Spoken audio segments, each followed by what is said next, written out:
अस्सलाम वालेकुम, कैसे हैं आप सब। आज हमारा बायो का लेक्चर नंबर 13 है, चैप्टर नंबर 2 का। अब सबसे पहले हम बात कर लेते हैं, जैसे कि हम प्रीवियस लेक्चर में पढ़ चुके हैं लेक्चर नंबर 11 में कि स्ट्रक्चर ऑफ किडनी क्या होता है। तो अब किडनी के अलावा अब हम फंक्शन देखेंगे कि किडनी फंक्शन किस तरह कर रही होती है।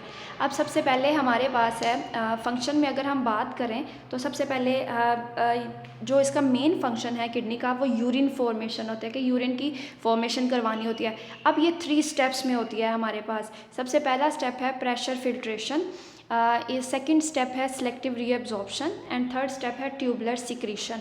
अब इन सब स्टेप्स को हम वन बाय वन स्टडी करेंगे। अब सबसे पहले हमारे पास जो स्टेप है वो है प्रेशर फिल्ट्रेशन।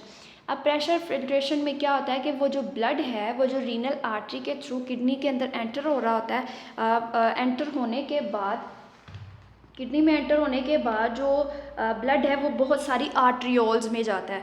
आर्ट्रियोल्स में जाने के बाद ग्लोमेरुलस में जाता है। अब जब ग्लोमेरुलस में जाता है तो ब्लड का जो प्रेशर है वो बहुत ज़्यादा हाई होता है।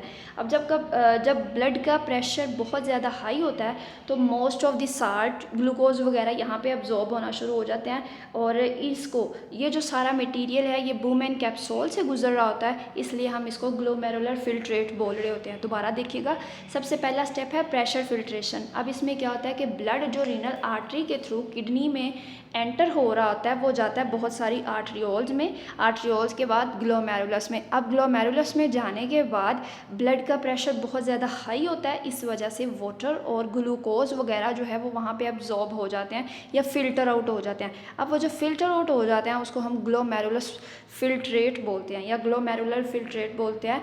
और यहाँ पे कहाँ पे वो ग्लोमेरुलर फिल्ट्रेट होंगे, बूमेन कैप्सूल में।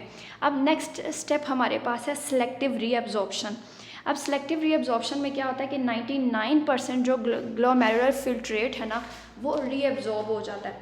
अब जब वो रीअब्जॉर्ब हो जाता है कहाँ पे रीअब्जॉर्ब होता है, वो ब्लड कैपिलरीज में होता है। यहाँ पे तो डायग्राम में शो नहीं किया गया कि आर्टरी वो कैपिलरीज वगैरह, अगर आप अपनी बुक की डायग्राम देखेंगे तो वो ब्लू एंड रेड कलर वो आपको दिखा रहा होगा। अब जो कैपिलरीज वगैरह में फिल्ट्रेट हो रही होती हैं या वो जो भी चीज़ें अब्जॉर्ब होती हैं वो किस प्रोसेस के थ्रू हो रही होती है, या तो ऑस्मोसिस के थ्रू, या तो डिफ्यूजन के थ्रू, या फिर एक्टिव ट्रांसपोर्ट के थ्रू। अब जैसे कि हमने पढ़ा था कि डिसेंडिंग और असेंडिंग लूप ऑफ हैनल है हमारे पास। अब इन सब पोर्शंस के अपने अपने काम हैं। सबसे पहले हम देख लेते हैं कि जो ज़्यादातर वाटर और ग्लूकोज रीअब्जॉर्ब होगा तो वो सबसे पहली जो प्रोक्सिमल कन्वोल्यूटेड टब्यूल है यहाँ पे अब्जॉर्ब होगा। यहाँ पे वाटर और ग्लूकोज रीअब्जॉर्ब हो जाएगा और इसके बाद जो साल्ट वगैरह है वो एक्टिव ट्रांसपोर्ट और वाटर के थ्रू या फिर ऑस्मोसिस के थ्रू हो जाएंगे। अब जो डिसेंडिंग लूप ऑफ हैनल है इसमें दोबारा से वाटर की एब्जॉर्प्शन हो जाएगी। ऊपर क्या हुआ था कि 99% ग्लोमेरुलर फिल्ट्रेट था, ठीक है। उसके बाद वो रीअब्जॉर्ब हो गया कैपिलरीज में, प्रोक्सिमल कन्वोल्यूटेड टब्यूल में वाटर वगैरह की एब्जॉर्प्शन होगी। डिसेंडिंग में दोबारा से जो कोई वाटर बच गया था उसकी एब्जॉर्प्शन हो गई है। अब असेंडिंग लूप ऑफ हैनल में क्या होगा, साल्ट वगैरह की रीअब्जॉर्प्शन हो जाएगी। अब इस पूरे ये जो प्रोक्सिमल डिसेंडिंग और असेंडिंग लूप ऑफ हैनल है या डिस्टल कन्वोल्यूटेड टब्यूल है, इन तीनों स्ट्रक्चर्स में क्या होगा, वाटर और साल्ट वगैरह की रीअब्जॉर्प्शन हो जाएगी। जो कोई पीछे वाले में रह गया होगा तो वो आगे वाले पोर्शन में जाके वाटर और साल्ट रीअब्जॉर्ब हो जाएंगे ताकि बॉडी की कॉन्सेंट्रेशन मेंटेन रहे।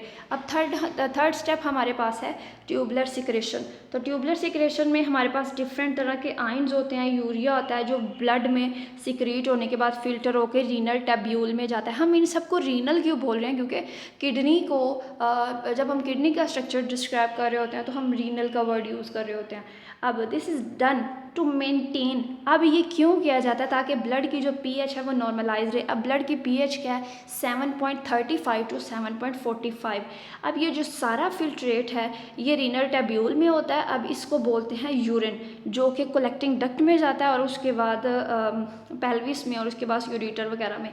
अब अगर हम बात करें यूरिया की तो according to NASA contractor report तो यूरिया में जो वाटर की कंपोजिशन होती है, मतलब वाटर 95% होता है, जो यूरिया है वो 9.3 होता है, क्लोराइड आइंस होते हैं, सोडियम आइंस होते हैं, पोटाशियम आइंस होते हैं, अदर आइंस एंड कंपाउंड्स होते हैं। ये था हमारा आज का लेक्चर, जिसमें हमने फंक्शन ऑफ किडनी को देखा था कि किस तरह जो यूरिया की फॉर्मेशन होती है 3 स्टेप्स में। दोबारा देखेगा, फर्स्ट वाले स्टेप में ब्लड फिल्टर होता है, सेकेंड वाले स्टेप में 99% जो ग्लोमेरुलर फिल्ट्रेट है वो रीएब्जॉर्ब हो जाता है।